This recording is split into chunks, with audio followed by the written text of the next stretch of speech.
Welcome back, guys, and we're continuing on with our tutorials in integration today, and we're moving on to looking at trig functions. Now we know the three trig functions are sine, cos and tan, and if you go to page 26 in your log tables, you can see our rules for integrating with the three trig functions down here, which is the next thing we're going to highlight and add to our list. Okay, now I also have the rules written out here. So if we integrate the cos of x dx, cos goes to the sine of x plus our integration constant c.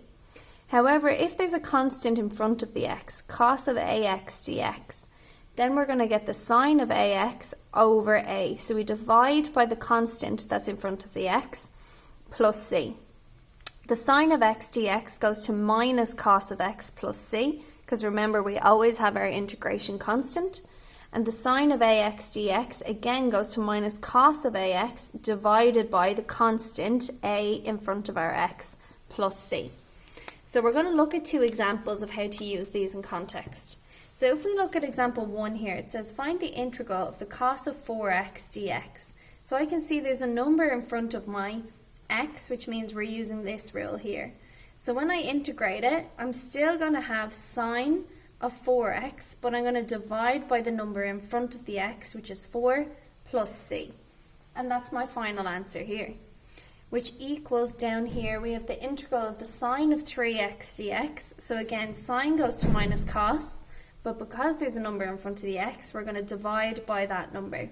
So we get minus cos of 3x all over 3 plus c, my integration constant. And that's how we're going to integrate when we have sine, cos involved in our integration.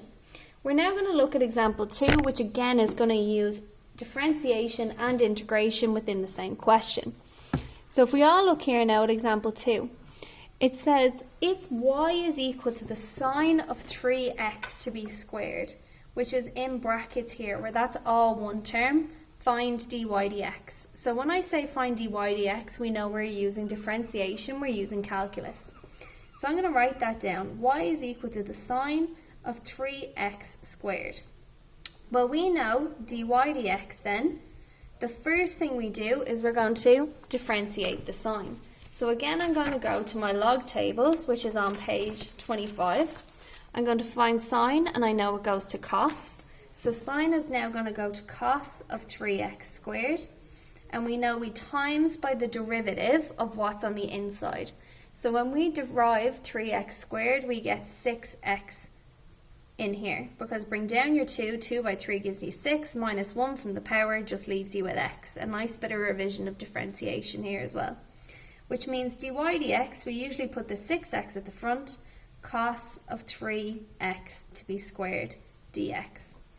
Part 2 says, hence find the integral of 6x cos of 3x squared dx. Well, that's exactly what we have here. So this is where we have to remember, y, when we differentiate it, gives me dy dx.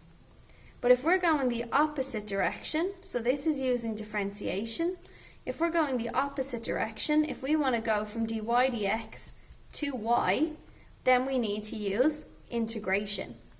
Okay, so if we have the integral of something that is dy dx, what that's really just going to give me is y.